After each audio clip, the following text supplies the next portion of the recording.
করতে যেও না সম্ভব এটা বিবেচন সহকারে বিচার্য বিষয়।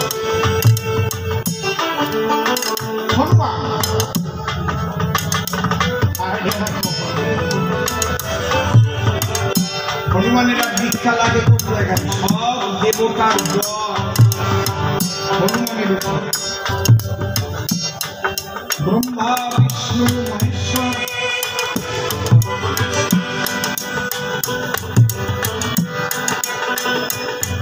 সমস্ত দেব দেবতা বর দিয়েছিল হনুমানের।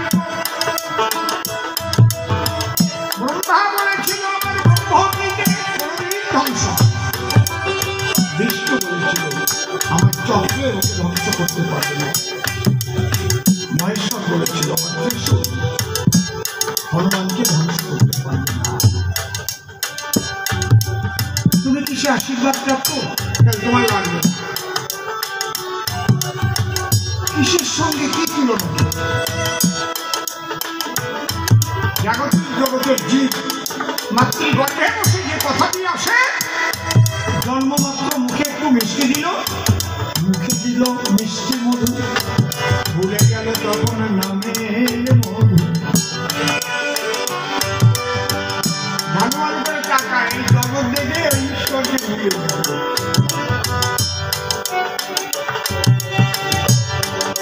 আমার একজন ডাক্তার বন্ধু ছিলেন, ডক্টর টিক্করি। তিনি আমাকে একদিন বলছিলেন, দাদা আমার মনে হয় মেডিকেল সায়েন্সে যারা যত উন্নত হয় তারা তত ঈশ্বর বিশ্বাসী বেশি হয়। বিশেষ করে আমরা যারা সার্জিক্যাল দিকটা আমরা আছি, আমরা কেটে কেটে করি হার্ট স্পেশালিস্ট, হার্ট অপারেশন করতে মারা গেছে। আমার এই কথা বলছেন জানেন না দাদা, হার্টের পাশে জেনারেটর, একদম জেনারেটরের মতো ছোট্ট একটা যন্ত্র ঈশ্বর তৈরি করে দিয়েছে। কখনো কোনো কারণে হার্ট ব্লক হয়ে গেলে এমনিতে জেনারেটরটা চালু হয়ে বাঁচিয়ে রাখতে পারছে। যেমন এই ইলেকট্রিসিটি অফ হয়ে গেলে জেনারেটর চালায় না, ওটাকে কারেন্ট তৈরি করে বাঁচিয়ে দেয়। হয়তো অবাক হয়ে গেছে, হয় হয় এগুলো আমরা তো কেউ সৃষ্টি করছি, তাহলে কার পরিকল্পনা এগুলো সৃষ্টি? দেহটা কাটিয়ে বোঝা যায় যে অর্গানগুলো ভিতরে সাজানো আছে, এ কেউ পরিকল্পিত ভাবে যদি না সাজায় তাহলে হতে পারে না। কোনটার পরে কোনটা থাকবে, কোনটার সঙ্গে কোনটা দিয়ে জয়েন্ট হবে।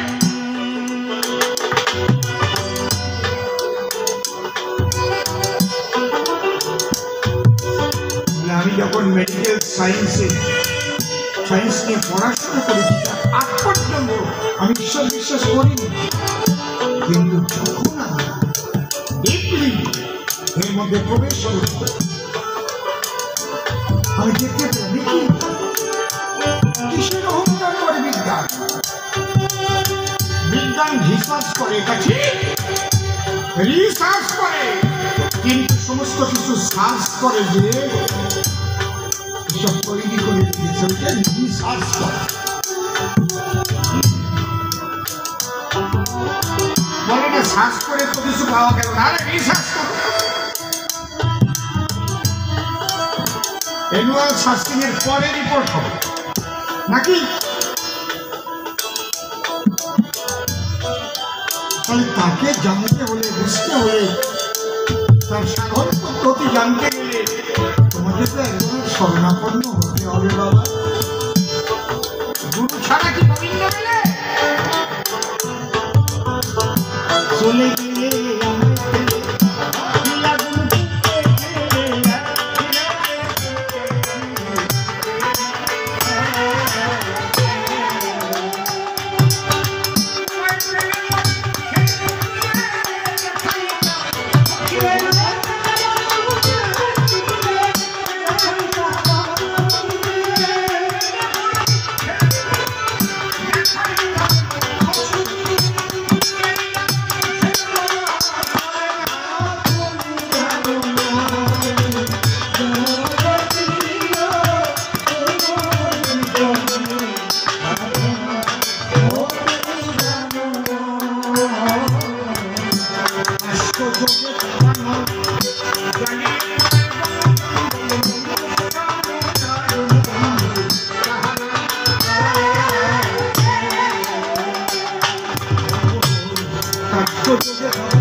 করেছিল গান এক এক করে